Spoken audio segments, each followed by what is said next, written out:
दक्षिण कश्मीर और जम्मू के बीच फैले घने जंगलों में रात की चुप्पी को अचानक किसी की धीमी फुसफुसाती हुई आवाज चीरती है। झुके हुए पेड़ों और धुंध की चादर के बीच कोई आगे बढ़ रहा था।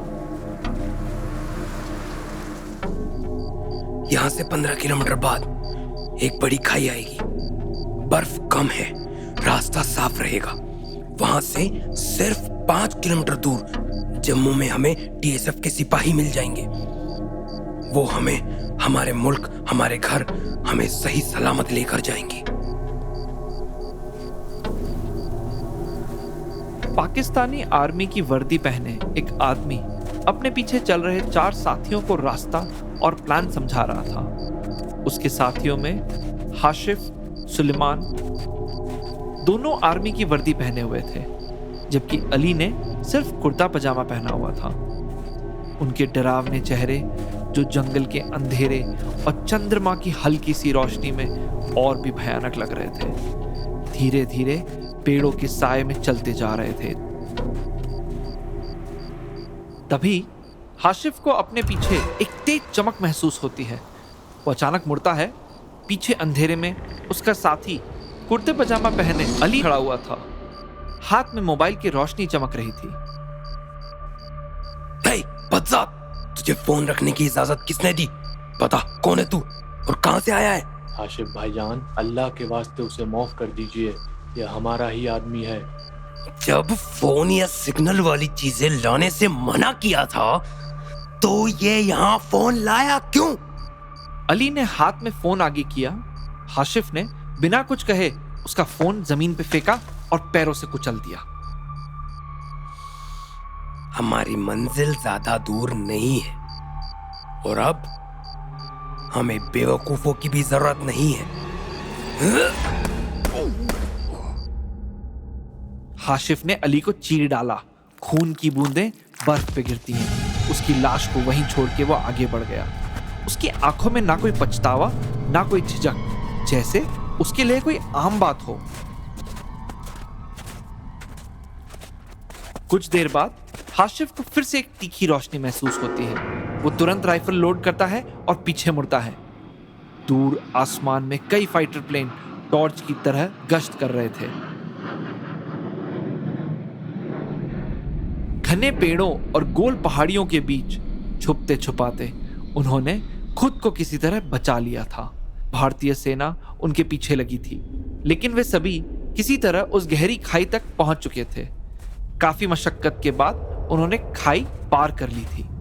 चारों ओर घना अंधेरा था, इतना कि एक दूसरे का चेहरा भी ठीक से नजर नहीं आ रहा था। तभी हाशिफ को कुछ अजीब सा महसूस होता है। उसकी भौहें सिकुड़ जाती हैं।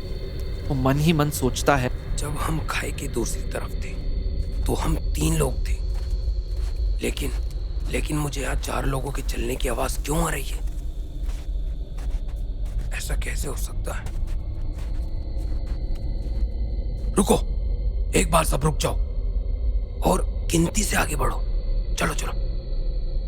हासिफ, सुलेमान, अबू, अली।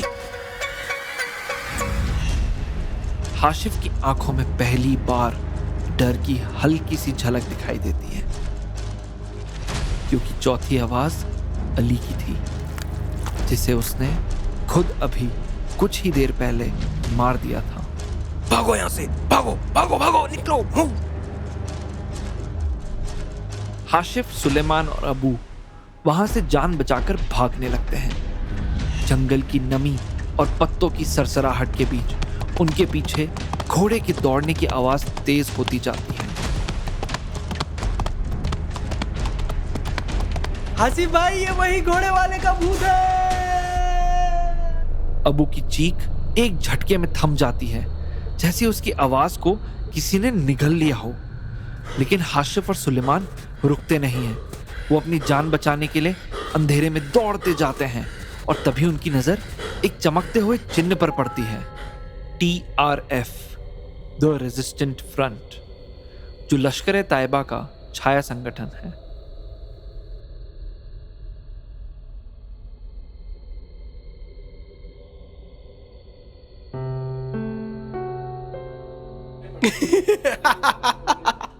भाईजान आप आ गए, भाईजान आप आ गए, हमारी पता हो चुकी है भाईजान। भाईजान पहलगाम में 26 काफिरों को हमने जहन्नुम की आग में जला दिया है। हमारी चिंगारी, हमारी कुर्बानी बेकार नहीं जाएगी भाईजान। अब हमें हमारा कश्मीर मिलकर रहेगा। लेकिन भाईजान ये बताइए, आपके साथ जो 2 साथी थे वो कहाँ है भाईजान? आप कुछ बोलते क्यों नहीं भाईजान? क्या बात हो गई, बोलिए। आसिफ भाईजान, मुझे लगता है हमने बहुत बड़ी गलती कर दी। आसिफ दूसरी टीम का लीडर था, हाशिफ इस टीम का लीडर था। दोनों का प्लान था पहलगाम हमले के बाद वे सियालकोट में फिर से मिलेंगे। हमला तो हो गया, लेकिन उसके बाद जो घटा उसकी उन्हें कोई कल्पना नहीं थी। पहलगाम में हुए हमले से पूरा देश दहल गया था। जैसे ही इसकी जानकारी हिंदुस्तान को मिली, तुरंत एक्शन लिया गया। एक स्पेशल इन्वेस्टिगेशन यूनिट बनाई गई। पता चला कि हमलावरों को स्थानिक लोगों ने रास्ता दिखाया था। और एक अहम बात, सभी आतंकी पश्तो बोल रहे थे। ये वही भाषा है जो पाकिस्तान और अफगानिस्तान की सीमावर्ती इलाकों में बोली जाती है। जैसे ही ये पुष्टि हुई, भारतीय सेना का मिशन था इस बार सबक नहीं, सफाया।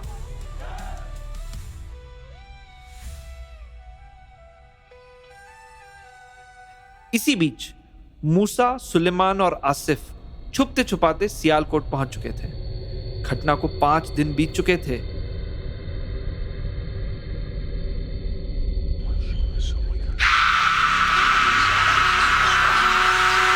एक रात मूसा की अचानक नींद खुलती है। वो पसीने से भीगा हुआ था। बाहर से तेज घोड़ों के टापों की आवाज आ रही थी, जैसे कोई अंधेरे में दौड़ रहा हो। अब यह आवाज सिर्फ बाहर नहीं, मूसा के अंदर भी गूंजने लगी। हर जगह, कमरे की दीवारें, छत, बिस्तर के नीचे उस घोड़े की आहट सुनाई दे रही थी। डर के मारे कांपता हुआ मूसा दौड़ता है आसिफ के पास। आसिफ भाईजान, मेरे साथ कुछ अजीब हो रहा है भाईजान। अरे क्या हुआ? आ बैठ मेरे साथ, बता मुझे क्या बात है। जब हम पहलगाम पहुंचे, हमने तुरंत फायरिंग शुरू कर दी। लोग भाग रहे थे। तभी एक घोड़े वाला मेरे सामने आ गया। वो लोकल गाइड था। मैंने उसे रेकी के वक्त भी देखा था। वो चिल्ला रहा था, इन्हें जाने दो, जाने दो। उसने मेरी गन छीनने की भी कोशिश की और मैंने उसे मार डाला। उसका घोड़ा पागल हो गया। वो कहर बनकर दौड़ रहा था। जब वो रुका नहीं तो मैंने उसे भी गोली मार दी।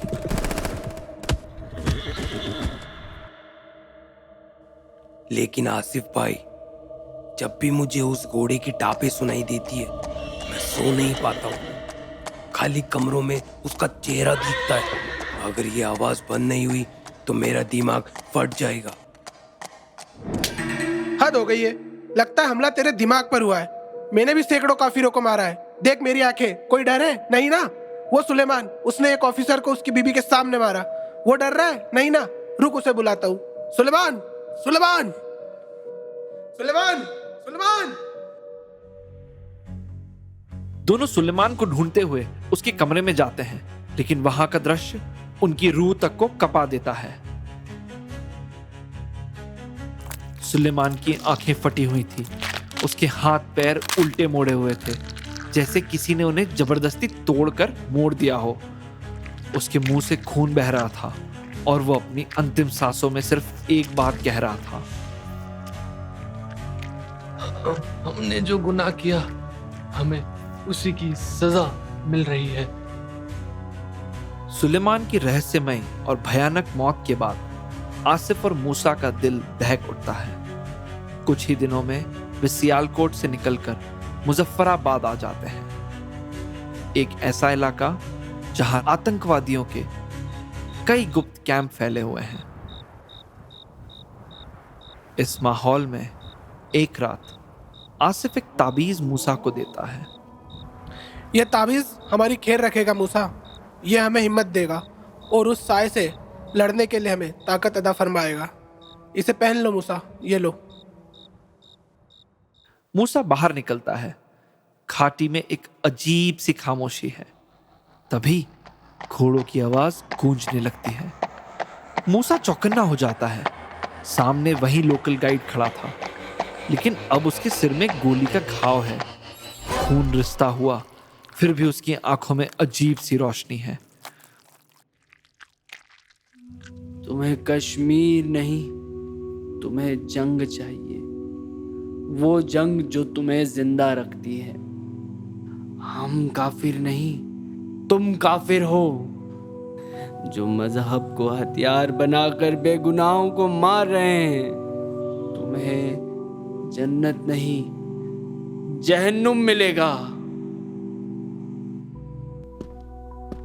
जैसे ही मूसा उसके करीब आता है, एक अदृश्य शक्ति उसे पीछे फेंक देती है। आसिफ दौड़ता है और देखता है ताबीज जोरों से चमक रहा है और कोई शक्ति उन्हें बचा रही हो। मूसा, मूसा उठो, लगता है ताबीज ने हमें बचा लिया। वो साया मुझे छू भी नहीं पाया और हम बच गए मूसा।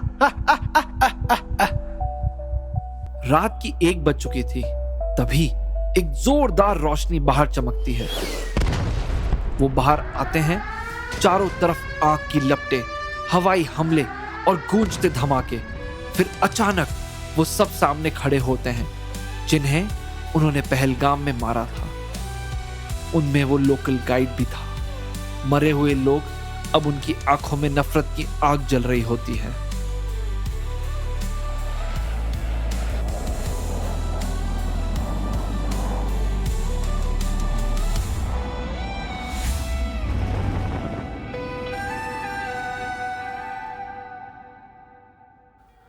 सीमाओं पे जो लड़ाई चल रही थी, वो सिर्फ बंदूकों की नहीं, आत्माओं की भी थी। कुछ के लिए सिर्फ जंग थी, पर भारत के लिए ये उसकी आत्मा की रक्षा थी। हर गोली, हर बलिदान एक वचन था कि हम डरेंगे नहीं, झुकेंगे नहीं और अपनी धरती पर किसी भी साये को टिकने नहीं देंगे।